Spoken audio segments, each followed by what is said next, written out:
Assassinations, displacements, threats and stigmatization are the consequences of the armed conflict that residents of the Colombian department of Arauca are living.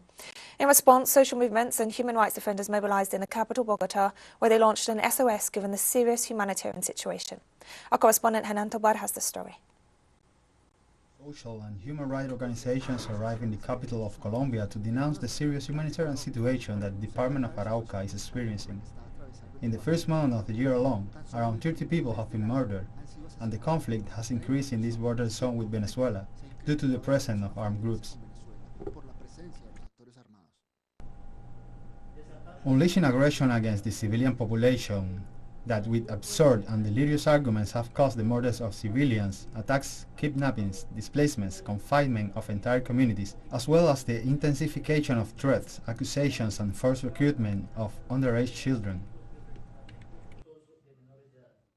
The situation was aggravated by a recent bomb attack on a building where social and human rights organizations operate in Saravina, Arauca, which left one person dead, several people injured and material losses.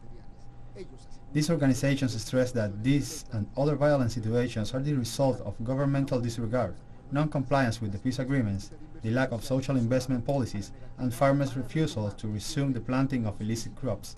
In the Department of Arauca, more than 10 years ago, small-scale farmers decided to eradicate illicit crops.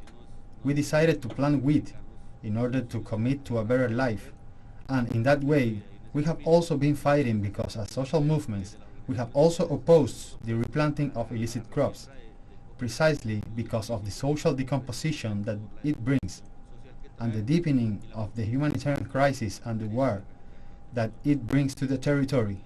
The government's response to this situation, they say, is far from the necessary comprehensive institutional aid.